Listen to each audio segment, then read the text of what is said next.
ಗೌಡ್ರೆ, ರಾಜ್ಯದಾದ್ಯಂತ ನಿಮ್ಮ ಬೆಂಬಲಿಗರು, ನಿಮ್ಮನ್ನ ಹಿಂಬಾಲಿಸುವಂಥವರು, ನಿಮ್ಮನ್ನ ಪ್ರೀತಿಸುವಂಥವರು ಮೊದಲಿಗಿಂತ ಜಾಸ್ತಿ ಆಗಿದ್ದಾರೆ ಈಗ. ಸೊ ನಮ್ಮ ಮಾಧ್ಯಮದ ಮೂಲಕ ಆ ಜನರಿಗೆ ಗೊತ್ತಾಗ್ಲಿ ನಿಮ್ಮ ಷರತ್ತುಗಳೇನು, ನೀವು ವಾಪಸ್ ಬಿಜೆಪಿಗೆ ಹೋಗ್ಬೇಕು ಅಂತಂದ್ರೆ. ಯಾಕಂದ್ರೆ ಬಹಳ ಜನ ಬಯಸ್ತಿದ್ದಾರೆ ನೀವು ವಾಪಸ್ ಬಿಜೆಪಿಗೆ ಹೋಗ್ಬೇಕು ಅಂತ. ನೀವು ಬಿಜೆಪಿಗೆ ಹೋಗ್ಬೇಕು ಅಂತಂದ್ರೆ ಏನೇನು ಷರತ್ತು ಹಾಕ್ತೀರಿ, ಆ ಷರತ್ತುಗಳು ನಿಮ್ಮಿಂದನೇ ಬರಲಿ. ನೋಡ್ರಿ, ನಮ್ಮ ಬೆಂಬಲಿಗರು, ಹಿಂದೂ ಕಾರ್ಯಕರ್ತರು, ಅವರ ಷರತ್ತುಗಳೇ ನನ್ನ ಷರತ್ತುಗಳು. ಅವರೆಲ್ಲ ಹೇಳೋದೇನು, ನೀವು ಕರ್ನಾಟಕದ ಮುಖ್ಯಮಂತ್ರಿ ಆಗಬೇಕು ಅಂಥೇಳಿ. ಅವರು ಯಾರು ನಮ್ಮ ಕಾರ್ಯಕರ್ತರೇ ಮತ್ತು ನಮ್ಮ ಬೆಂಬಲಿಗರೇ ಹಿಂದೂ ಕಾರ್ಯಕರ್ತರು ಇವತ್ತು ಎಲ್ಲ ಕಡೆನೂ ನನಗೆ ಮೆಸೇಜ್ ಕೊಡ್ತಾ ಇರೋದೇನು, ನೀವು ಕರ್ನಾಟಕದ ಮುಖ್ಯಮಂತ್ರಿ ಆಗಬೇಕು, ನೀವು ಬಿ ಜೆ ಪಿಗೆ ವಾಪಸ್ ಬಂದರೆ 150 ಸೀಟ್ ಬರಲಿಕ್ಕೆ ಸಾಧ್ಯತೆ. ಅದಕ್ಕೆ ಅವರು ಏನು ಷರತ್ತು ಹಾಕ್ಯಾರ ಕಾರ್ಯಕರ್ತರು, ಅದೇ ಷರತ್ತನ್ನು ನಾನು ಒಪ್ಕೊಂಡಿದ್ದೇನೆ. ಹಾಗಾದ್ರೆ 2028ಕ್ಕೆ ಬಸನಗೌಡ ಪಾಟೀಲ್ ಯತ್ನಾಳ್ ಅವರು ಮುಖ್ಯಮಂತ್ರಿ ಆಗ್ತಾರೆ. ನೋಡ್ಬೇಕು, ಎಲ್ಲರ ಜನರ ಆಶೀರ್ವಾದ, ಜನರ ಸಹಕಾರ, ಪಕ್ಷ ಒಪ್ಕೊಂಡ್ರೆ ಒಟ್ಟಾರೆ ಭವಿಷ್ಯದಲ್ಲಿ ಕರ್ನಾಟಕಕ್ಕೆ ಒಳ್ಳೆಯದು ಮಾಡಬೇಕು ಅನ್ನೋಂಥ ಅದೇನು ಜನರಿಗೆ ವಿಶ್ವಾಸ ಇದೆ. ಯತ್ನಾಳ್ ಬಂದರೆ ಒಂದು ಒಳ್ಳೆಯ ಸರ್ಕಾರ ಕೊಡ್ತಾರೆ, ಹಿಂದೂಗಳ ರಕ್ಷಣೆ ಆಗ್ತದೆ, ಅಭಿವೃದ್ಧಿ ಆಗ್ತದೆ, ಕಾರ್ಯಕರ್ತರಿಗೆ ನ್ಯಾಯಯುತವಾದಂಥ ಅವರಿಗೆ ದುಡಿದಿದ್ದಕ್ಕೆ ಅವರಿಗೆ ಪಕ್ಷದಿಂದ ಅವರಿಗೆ ಅನುಕೂಲ ಆಗ್ತಿತ್ತು ಅನ್ನೋಂಥ ಭಾವನೆ ಇವತ್ತು ಕರ್ನಾಟಕದಲ್ಲಿ ನನ್ನ ಬಗ್ಗೆ ಒಂದು ವಾತಾವರಣ ತಯಾರಾಗಿದೆಯಲ್ಲ, ಅದಕ್ಕೆ ಚ್ಯುತಿ ಬರದಂತೆ ನಾನು ನಡ್ಕೋದಂಥದ್ದು ನಾನು ಮಾಡ್ತೀನಿ 2028ಕ್ಕೆ ಅನ್ನೋಂಥ ವಿಶ್ವಾಸ ನನಗಿದೆ. ಬಸನಗೌಡ್ರೆ, 2028ಕ್ಕೆ ನೀವು ಬಿಜೆಪಿಗೆ ಬಂದು ನೀವು CM ಆಗೋದಾದ್ರೆ ವಿಜೇಂದ್ರ ಅವ್ರ ಕಥೆ ಏನು? ಅದು ಪಕ್ಷದ ಹೈಕಮಾಂಡ್ ತೀರ್ಮಾನ ಮಾಡ್ತೈತಿ. ಯಾರ್ದು ಅರ್ಹತೆ ಇದೆ, ಯಾರ ಯೋಗ್ಯತೆ ಇದೆ, ಯಾರಿಗೆ ಯಾವ ಸ್ಥಾನ ಕೊಡ್ಬೇಕು ಅನ್ನೋಂಥದ್ದು ಪಕ್ಷಕ್ಕೆ ಸಾಕಷ್ಟು ರಾಜ್ಯಗಳಲ್ಲಿ ಅವರು ಯಾವ ರೀತಿ ಒಂದು ವ್ಯವಸ್ಥೆ ಮಾಡ್ಯಾರ ಅದೇ ರೀತಿ ಕರ್ನಾಟಕದಲ್ಲಿ ಮಾಡ್ತಾರೆ. ಬಹುಶಃ ನಿಮ್ಮ ಶೈಲಿಯಲ್ಲಿ ಇದಕ್ಕೆ ನೀವು ಆನ್ಸರ್ ಮಾಡಲಿಲ್ಲ ಅಂತ ಅನ್ಸುತ್ತೆ. ಆನ್ಸರ್ ಮಾಡ್ತಾ ಇದ್ರಿ, ಬೇಡ ಆ ರೀತಿ ಆನ್ಸರ್ ಮಾಡೋದು ಅಂತ ಹೇಳಿ ಸುಮ್ಮನಾಗ್ಬಿಟ್ರ ಅಂತ ಗೌಡ್ರೆ? ನಮ್ಮ ಶೈಲಿ ನೋಡ್ರಿ, ನಾವು ಒಂದು ಕುಟುಂಬವನ್ನು, ಒಂದು ಪಕ್ಷವನ್ನು ಒಂದು ಕುಟುಂಬಕ್ಕೆ ಕೊಡುವುದು. ಅಪ್ಪ ಆದಮೇಲೆ ಮಗ ಮುಖ್ಯಮಂತ್ರಿ, ಮಗ ಆದಮೇಲೆ ಮೊಮ್ಮಗ ಮುಖ್ಯಮಂತ್ರಿ ಆದರೆ ಮತ್ತು ಉಳಿದ ಕಾರ್ಯಕರ್ತರು ಏನು ಮಾಡ್ಬೇಕು? ಎಲ್ಲರೇನು ಇವರು ಯಡಿಯೂರಪ್ಪನ ಕುಟುಂಬದ ಹಮಾಲಿ ಮಾಡ್ಬೇಕಂದ್ರೆ ಎಲ್ಲರೂ. ನಿಮ್ಮ ಷರತ್ತುಗಳಿಗೆ ಬಿಜೆಪಿ ಓಕೆ ಅನ್ನತ್ತೆ ಅಂತ ನಿಮ್ಗೆ ಅನ್ಸುತ್ತಾ? ಇಷ್ಟೆಲ್ಲ ಷರತ್ತುಗಳನ್ನ ಇಟ್ಟರೆ ಬಿಜೆಪಿ ಅವರು ನಿಮ್ಗೆ ರೆಡ್ ಕಾರ್ಪೆಟ್ ಹಾಕಿ ಪಾರ್ಟಿ ಕರ್ಕೊಂಡು ಹೋಗ್ತಾರೆ ಅಂತ ಅನ್ಸುತ್ತಾ? ನೋಡಿ, ಇದು ಷರತ್ತುಗಳು ನನ್ನ ಷರತ್ತುಗಳೆಲ್ಲ ಈ ರಾಜ್ಯದ ಜನರ, ಕಾರ್ಯಕರ್ತರ, ಹಿಂದೂಗಳ ಷರತ್ತಿದೆ ಹೊರತು ಯತ್ನಾಳ್ ಷರತ್ತಲ್ಲ. ಯತ್ನಾಳನ್ನ ಮುಖ್ಯಮಂತ್ರಿಯಾಗಿ ನೋಡ್ಬೇಕು ಅನ್ನೋದು ಕಾರ್ಯಕರ್ತರ ಮನಸ್ಸಿನಲ್ಲಿದೆ.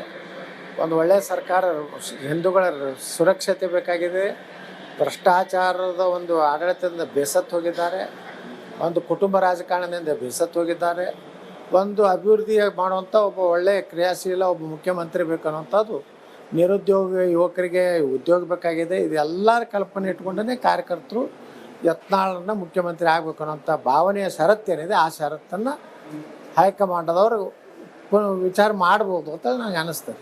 ಗೌಡ್ರೆ, ರಾಜ್ಯದಾದ್ಯಂತ ನಿಮ್ಮ ಬೆಂಬಲಿಗರು, ನಿಮ್ಮನ್ನ ಹಿಂಬಾಲಿಸುವಂಥವರು, ನಿಮ್ಮನ್ನ ಪ್ರೀತಿಸುವಂಥವರು ಮೊದಲಿಗಿಂತ ಜಾಸ್ತಿ ಆಗಿದ್ದಾರೆ ಈಗ. ಸೊ ನಮ್ಮ ಮಾಧ್ಯಮದ ಮೂಲಕ ಆ ಜನರಿಗೆ ಗೊತ್ತಾಗ್ಲಿ ನಿಮ್ಮ ಷರತ್ತುಗಳೇನು, ನೀವು ವಾಪಸ್ ಬಿಜೆಪಿಗೆ ಹೋಗ್ಬೇಕು ಅಂತಂದ್ರೆ. ಯಾಕಂದ್ರೆ ಬಹಳ ಜನ ಬಯಸ್ತಿದ್ದಾರೆ ನೀವು ವಾಪಸ್ ಬಿಜೆಪಿಗೆ ಹೋಗ್ಬೇಕು ಅಂತ. ನೀವು ಬಿಜೆಪಿಗೆ ಹೋಗ್ಬೇಕು ಅಂತಂದ್ರೆ ಏನೇನು ಷರತ್ತು ಹಾಕ್ತೀರಿ, ಆ ಷರತ್ತುಗಳು ನಿಮ್ಮಿಂದನೇ ಬರಲಿ. ನೋಡ್ರಿ, ನಮ್ಮ ಬೆಂಬಲಿಗರು, ಹಿಂದೂ ಕಾರ್ಯಕರ್ತರು, ಅವರ ಷರತ್ತುಗಳೇ ನನ್ನ ಷರತ್ತುಗಳು. ಅವರೆಲ್ಲ ಹೇಳೋದೇನು, ನೀವು ಕರ್ನಾಟಕದ ಮುಖ್ಯಮಂತ್ರಿ ಆಗಬೇಕು ಅಂಥೇಳಿ. ಅವರು ಯಾರು ನಮ್ಮ ಕಾರ್ಯಕರ್ತರೇ ಮತ್ತು ನಮ್ಮ ಬೆಂಬಲಿಗರೇ ಹಿಂದೂ ಕಾರ್ಯಕರ್ತರು ಇವತ್ತು ಎಲ್ಲ ಕಡೆನೂ ನನಗೆ ಮೆಸೇಜ್ ಕೊಡ್ತಾ ಇರೋದೇನು, ನೀವು ಕರ್ನಾಟಕದ ಮುಖ್ಯಮಂತ್ರಿ ಆಗಬೇಕು, ನೀವು ಬಿ ಜೆ ಪಿಗೆ ವಾಪಸ್ ಬಂದರೆ 150 ಸೀಟ್ ಬರಲಿಕ್ಕೆ ಸಾಧ್ಯತೆ. ಅದಕ್ಕೆ ಅವರು ಏನು ಷರತ್ತು ಹಾಕ್ಯಾರ ಕಾರ್ಯಕರ್ತರು, ಅದೇ ಷರತ್ತನ್ನು ನಾನು ಒಪ್ಕೊಂಡಿದ್ದೇನೆ. ಹಾಗಾದ್ರೆ 2028ಕ್ಕೆ ಬಸನಗೌಡ ಪಾಟೀಲ್ ಯತ್ನಾಳ್ ಅವರು ಮುಖ್ಯಮಂತ್ರಿ ಆಗ್ತಾರೆ.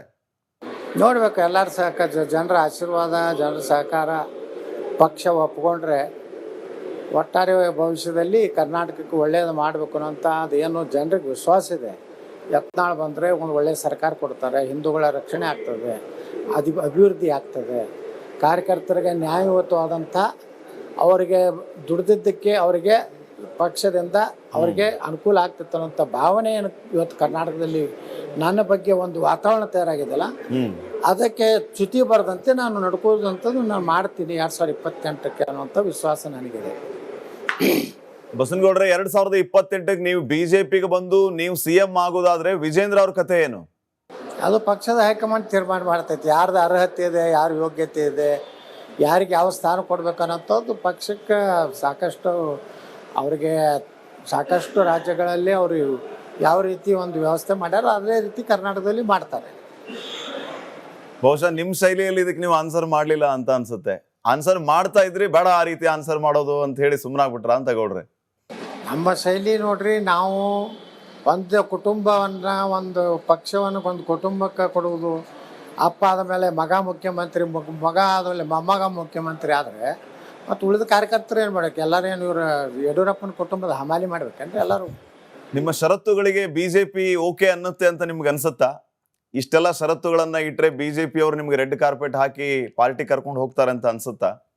ನೋಡಿ, ಇದು ಷರತ್ತುಗಳು ನನ್ನ ಷರತ್ತುಗಳೆಲ್ಲ ಈ ರಾಜ್ಯದ ಜನರ, ಕಾರ್ಯಕರ್ತರ, ಹಿಂದೂಗಳ ಷರತ್ತಿದೆ ಹೊರತು ಯತ್ನಾಳ್ ಷರತ್ತಲ್ಲ. ಯತ್ನಾಳನ್ನ ಮುಖ್ಯಮಂತ್ರಿಯಾಗಿ ನೋಡ್ಬೇಕು ಅನ್ನೋದು ಕಾರ್ಯಕರ್ತರ ಮನಸ್ಸಿನಲ್ಲಿದೆ. ಒಂದು ಒಳ್ಳೆಯ ಸರ್ಕಾರ, ಹಿಂದೂಗಳ ಸುರಕ್ಷತೆ ಬೇಕಾಗಿದೆ. ಭ್ರಷ್ಟಾಚಾರದ ಒಂದು ಆಡಳಿತದಿಂದ ಬೇಸತ್ತು ಹೋಗಿದ್ದಾರೆ, ಒಂದು ಕುಟುಂಬ ರಾಜಕಾರಣದಿಂದ ಬೇಸತ್ತು ಹೋಗಿದ್ದಾರೆ. ಒಂದು ಅಭಿವೃದ್ಧಿ ಮಾಡುವಂಥ ಒಬ್ಬ ಒಳ್ಳೆಯ ಕ್ರಿಯಾಶೀಲ ಒಬ್ಬ ಮುಖ್ಯಮಂತ್ರಿ ಬೇಕನ್ನುವಂಥದ್ದು, ನಿರುದ್ಯೋಗ ಯುವಕರಿಗೆ ಉದ್ಯೋಗ ಬೇಕಾಗಿದೆ. ಇದೆಲ್ಲರ ಕಲ್ಪನೆ ಇಟ್ಕೊಂಡೇ ಕಾರ್ಯಕರ್ತರು ಯತ್ನಾಳನ್ನ ಮುಖ್ಯಮಂತ್ರಿ ಆಗಬೇಕು ಅನ್ನೋಂಥ ಭಾವನೆಯ ಷರತ್ತೇನಿದೆ, ಆ ಷರತ್ತನ್ನು ಹೈಕಮಾಂಡದವರು ವಿಚಾರ ಮಾಡ್ಬೋದು ಅಂತ ನಾನು. ಗೌಡ್ರೆ, ರಾಜ್ಯದಾದ್ಯಂತ ನಿಮ್ಮ ಬೆಂಬಲಿಗರು, ನಿಮ್ಮನ್ನ ಹಿಂಬಾಲಿಸುವಂಥವರು, ನಿಮ್ಮನ್ನ ಪ್ರೀತಿಸುವಂಥವರು ಮೊದಲಿಗಿಂತ ಜಾಸ್ತಿ ಆಗಿದ್ದಾರೆ ಈಗ. ಸೊ ನಮ್ಮ ಮಾಧ್ಯಮದ ಮೂಲಕ ಆ ಜನರಿಗೆ ಗೊತ್ತಾಗ್ಲಿ ನಿಮ್ಮ ಷರತ್ತುಗಳೇನು, ನೀವು ವಾಪಸ್ ಬಿಜೆಪಿಗೆ ಹೋಗ್ಬೇಕು ಅಂತಂದ್ರೆ. ಯಾಕಂದ್ರೆ ಬಹಳ ಜನ ಬಯಸ್ತಿದ್ದಾರೆ ನೀವು ವಾಪಸ್ ಬಿಜೆಪಿಗೆ ಹೋಗ್ಬೇಕು ಅಂತ. ನೀವು ಬಿಜೆಪಿಗೆ ಹೋಗ್ಬೇಕು ಅಂತಂದ್ರೆ ಏನೇನು ಷರತ್ತು ಹಾಕ್ತೀರಿ? ಆ ಷರತ್ತುಗಳು ನಿಮ್ಮಿಂದನೇ ಬರಲಿ. ನೋಡ್ರಿ, ನಮ್ಮ ಬೆಂಬಲಿಗರು, ಹಿಂದೂ ಕಾರ್ಯಕರ್ತರು, ಅವರ ಷರತ್ತುಗಳೇ ನನ್ನ ಷರತ್ತುಗಳು. ಅವರೆಲ್ಲ ಹೇಳೋದೇನು, ನೀವು ಕರ್ನಾಟಕದ ಮುಖ್ಯಮಂತ್ರಿ ಆಗಬೇಕು ಅಂಥೇಳಿ. ಅವರು ಯಾರು ನಮ್ಮ ಕಾರ್ಯಕರ್ತರೇ ಮತ್ತು ನಮ್ಮ ಬೆಂಬಲಿಗರೇ, ಹಿಂದೂ ಕಾರ್ಯಕರ್ತರು ಇವತ್ತು ಎಲ್ಲ ಕಡೆನೂ ನನಗೆ ಮೆಸೇಜ್ ಕೊಡ್ತಾ ಇರೋದೇನು, ನೀವು ಕರ್ನಾಟಕದ ಮುಖ್ಯಮಂತ್ರಿ ಆಗಬೇಕು, ನೀವು ಬಿ ಜೆ ಪಿಗೆ ವಾಪಸ್ ಬಂದರೆ 150 ಸೀಟ್ ಬರಲಿಕ್ಕೆ ಸಾಧ್ಯತೆ. ಅದಕ್ಕೆ ಅವರು ಏನು ಷರತ್ತು ಹಾಕ್ಯಾರ ಕಾರ್ಯಕರ್ತರು, ಅದೇ ಷರತ್ತನ್ನು ನಾನು ಒಪ್ಕೊಂಡಿದ್ದೇನೆ. ಹಾಗಾದ್ರೆ 2028ಕ್ಕೆ ಬಸನಗೌಡ ಪಾಟೀಲ್ ಯತ್ನಾಳ್ ಅವರು ಮುಖ್ಯಮಂತ್ರಿ ಆಗ್ತಾರೆ? ನೋಡ್ಬೇಕು, ಎಲ್ಲರ ಜನರ ಆಶೀರ್ವಾದ, ಜನರ ಸಹಕಾರ, ಪಕ್ಷ ಒಪ್ಕೊಂಡ್ರೆ ಒಟ್ಟಾರೆ ಭವಿಷ್ಯದಲ್ಲಿ ಕರ್ನಾಟಕಕ್ಕೆ ಒಳ್ಳೆಯದು ಮಾಡಬೇಕು ಅನ್ನೋಂಥ ಅದೇನು ಜನರಿಗೆ ವಿಶ್ವಾಸ ಇದೆ.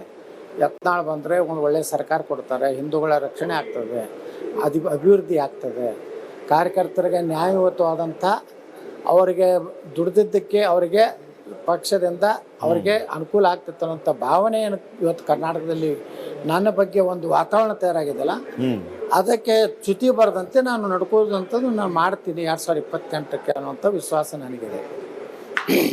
ಬಸನಗೌಡ್ರೆ, 2028ಕ್ಕೆ ನೀವು ಬಿಜೆಪಿಗೆ ಬಂದು ನೀವು CM ಆಗೋದಾದ್ರೆ ವಿಜೇಂದ್ರ ಅವ್ರ ಕಥೆ ಏನು? ಅದು ಪಕ್ಷದ ಹೈಕಮಾಂಡ್ ತೀರ್ಮಾನ ಮಾಡ್ತೈತಿ, ಯಾರ್ದು ಅರ್ಹತೆ ಇದೆ, ಯಾರ ಯೋಗ್ಯತೆ ಇದೆ, ಯಾರಿಗೆ ಯಾವ ಸ್ಥಾನ ಕೊಡ್ಬೇಕನ್ನೋಂಥದ್ದು ಪಕ್ಷಕ್ಕೆ ಸಾಕಷ್ಟು ರಾಜ್ಯಗಳಲ್ಲಿ